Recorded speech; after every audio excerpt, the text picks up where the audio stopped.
Hello friends, welcome back in our class. आप सभी का हमारे चैनल में बहुत स्वागत है। आज की क्लास में हम डीएलएड सेकेंड सेमेस्टर के सेकेंड पेपर प्रारंभिक शिक्षा के नवीन प्रयास के अति लघुत्तरीय प्रश्नों को हल करेंगे। आज की क्लास में हमने कुछ प्रीवियस ईयर्स क्वेश्चंस को इंक्लूड किया है। ये क्वेश्चंस काफी इंपॉर्टेंट है, इसलिए आप इन सभी को ध्यान से देखें और अच्छे से तैयार करें। तो आइए स्टार्ट करते हैं क्वेश्चन नंबर 1 से। पहला प्रश्न है डीपीईपी। डीपीईपी का पूरा नाम बताएं। तो जितने फुल फॉर्म वाले क्वेश्चन हैं, फुल फॉर्म के क्वेश्चन, वो आपको तो 100% लर्न होने चाहिए, क्योंकि ये क्वेश्चंस एक दो तो आ ही जाएंगे। डीपीईपी का फुल फॉर्म है डी फॉर डिस्ट्रिक्ट, पी से प्राइमरी, ई से एजुकेशन और पी से programme. District primary education programme, Hindi में इसी को कहेंगे जिला प्राथमिक शिक्षा कार्यक्रम। जिला प्राथमिक शिक्षा कार्यक्रम को डीपीईपी कहा जाता है। नेक्स्ट क्वेश्चन है ईसीसीई का पूरा नाम बताएं। ईसीसीई, यहाँ पर ई है early, C stands for child, next C stands for care and E stands for education. Early child care and education, ये मतलब है ECCE का। Early child care and education ये फुल फॉर्म है ECCE का। तो ये फुल फॉर्म भी आपको लर्न होना चाहिए। नेक्स्ट क्वेश्चन है सर्व शिक्षा अभियान का गठन किस वर्ष हुआ था। तो ये भी काफी इंपॉर्टेंट क्वेश्चन है आपके लिए। सर्व शिक्षा अभियान का गठन हुआ था वर्ष 2001 में।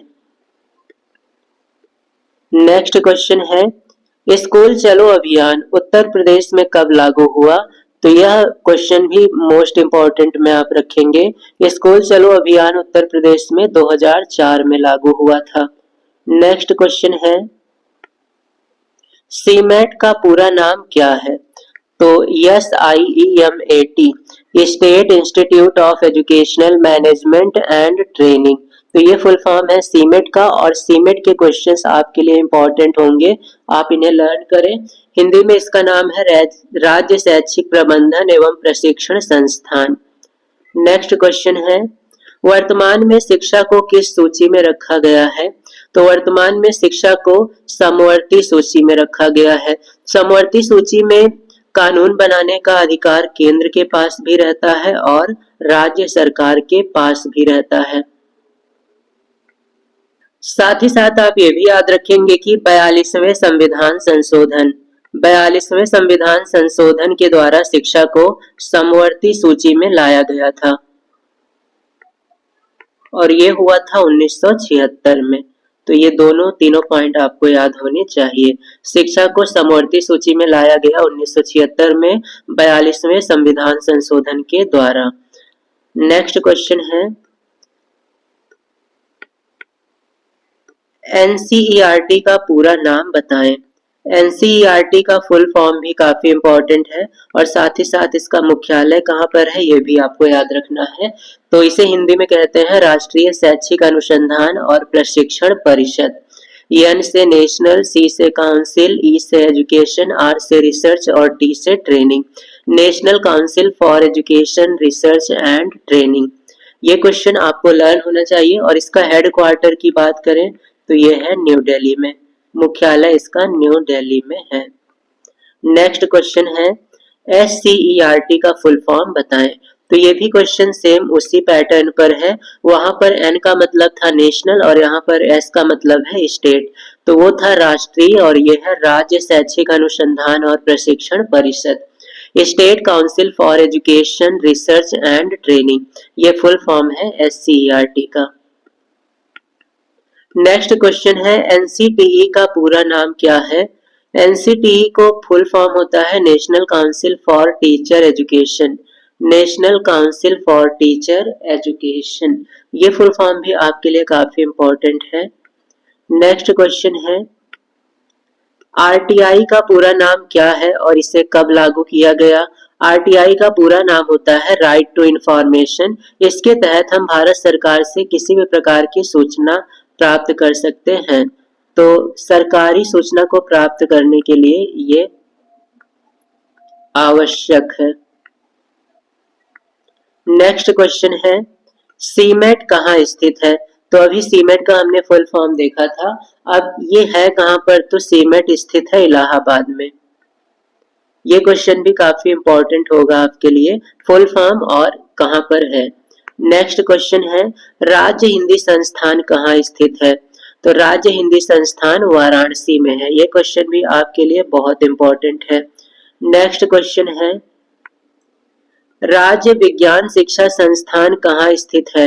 राज्य विज्ञान शिक्षा संस्थान इलाहाबाद में। ये सभी संस्थान के बारे में आपको पता होना चाहिए कि कहाँ पर स्थित है। नेक्स्ट क्वेश्चन है, उत्तर प्रदेश का राज्य शिक्षा संस्थान कहाँ स्थित है? तो उत्तर प्रदेश का राज्य शिक्षा संस्थान इलाहाबाद में है। पिछले वाले क्वेश्चन का ही ये दूसरा रूप है, उसमें सिर्फ राज्य शिक्षा संस्थान पूछा था और यहाँ पर उत्तर प्रदेश का राज्य शिक्षा संस्थान। नेक्स्ट क्वेश्चन है, किंडरगार्टन किसने और कब प्रारंभ किया? तो किंडरगार्टन को प्रारंभ करने वाले फ्रॉबेल हैं, क्योंकि वो खेल को शिक्षा से कनेक्ट करना चाहते थे। वो खेल खेल में बालकों को सिखाने पर जोर दे रहे थे और इसे उन्होंने प्रारंभ किया 1839 में। फ्रॉबेल ने 1839 में किंडरगार्टन प्रारंभ किया। ये एक प्रकार का स्कूल होता था जिसमें खेल के माध्यम से बालकों को सिखाया जाता था।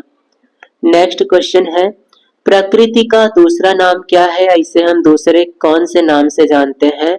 तो प्रकृति को हम भौतिक कहा जाता है, तो प्रकृति को भौतिकवाद के नाम से जाना जाता है। ये क्वेश्चन भी आपके लिए इंपॉर्टेंट रहेगा। नेक्स्ट क्वेश्चन है, प्रश्न शिक्षण विधि के जनक कौन है? तो ये क्वेश्चन भी आपके लिए बहुत इंपॉर्टेंट है। प्रश्न शिक्षण विधि के जो जनक है वो सुकरात हैं। बहुत ही इंपॉर्टेंट क्वेश्चन है, ये जरूर आप लर्न करें। नेक्स्ट क्वेश्चन है, प्रयोजनवाद किसमें आस्था नहीं रखता है? प्रयोजनवाद की आस्था ईश्वर में नहीं है, तो प्रयोजनवाद ईश्वरीय सत्ता में विश्वास नहीं रखते हैं। नेक्स्ट क्वेश्चन है, किसने पाठशाला को बाग, शिशु को पौधा और शिक्षक को माली कहने वाले विचारक का नाम बताइए? या फिर किसने पाठशाला को बाग, शिशु को पौधा और शिक्षक को माली कहा? तो ये थे फ्रॉबेल। फ्रॉबेल ने पाठशाला को बाग, शिशु को पौधा और शिक्षक को माली कहा है। नेक्स्ट क्वेश्चन है, भारतीय संविधान के अनुच्छेद 51 का के बारे में आप क्या जानते हैं? भारतीय संविधान के अनुच्छेद 51 का संबंध मौलिक कर्तव्यों से है। इसमें 11 मौलिक कर्तव्यों का वर्णन किया गया है और साथ ही साथ 11वां मौलिक कर्तव्य आप याद रखेंगे। 11वां मौलिक कर्तव्य है 6 से 14 वर्ष तक के बच्चों को निःशुल्क शिक्षा उपलब्ध कराया जाएगा। नेक्स्ट क्वेश्चन है, भारत के एक पंथ निरपेक्ष राष्ट्र की घोषणा का उल्लेख कहाँ हुआ है? तो भारत एक पंथ निरपेक्ष राष्ट्र है, यह उल्लेख कहाँ पर मिलता है? तो इसका उल्लेख है 42वें संविधान संशोधन में। नेक्स्ट क्वेश्चन है, न्यूनतम अधिगम स्तर से आप क्या समझते हैं? न्यूनतम अधिगम स्तर, न्यूनतम अधिगम स्तर मूलतः एक ऐसा उपागम है जो मानता है कि छात्र किसी भी कार्य को न्यूनतम स्तर तक सीख सकते हैं।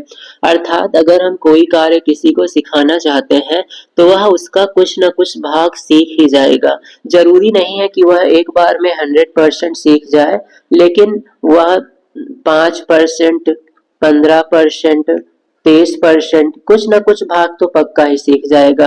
तो न्यूनतम अधिगम स्तर में यह माना जाता है कि कोई भी व्यक्ति या छात्र किसी कार्य को एक लिमिट तक तो सीख ही सकता है। नेक्स्ट क्वेश्चन है, समवर्ती सूची से आप क्या समझते हैं? तो ये क्वेश्चन भी बहुत ही इंपॉर्टेंट है। समवर्ती सूची एक ऐसी सूची है जिसमें दिए गए विषयों पर नीति एवं कानून बनाने का अधिकार केंद्र और राज्य सरकार दोनों के पास होता है। जैसे शिक्षा समवर्ती सूची में है तो इस पर केंद्र सरकार और राज्य सरकार दोनों ही कानून बना सकते हैं। नेक्स्ट क्वेश्चन है, कोठारी आयोग का गठन कब हुआ? इसके अध्यक्ष कौन थे? कोठारी आयोग का गठन 14 जुलाई 1964 में हुआ था और इसके अध्यक्ष प्रोफेसर DS कोठारी थे। तो ये क्वेश्चन भी इंपॉर्टेंट होगा, आप इसे लर्न रखेंगे। नेक्स्ट क्वेश्चन है, शिक्षा के सार्वभौमिकरण से क्या आशय है? शिक्षा के सार्वभौमिकरण से आप क्या समझते हैं? तो सार्वभौमिकरण का तात्पर्य होता है 6 से 14 वर्ष तक के बच्चों को निःशुल्क और आवश्यक शिक्षा प्रदान करना। तो ये क्वेश्चन भी बहुत इंपॉर्टेंट है और इस प्रकार से आज की क्लास यहीं पर हम फिनिश करेंगे। आप इन सभी क्वेश्चंस को अच्छे से तैयार करें। अगर आप हमारी डेली क्लासेस की पीडीएफ नोट्स चाहते हैं तो इसके लिए टेलीग्राम चैनल को ज्वाइन कर लें और अगर आप चैनल पर नए हैं तो चैनल को सब्सक्राइब और वीडियो को लाइक करना ना भूलें।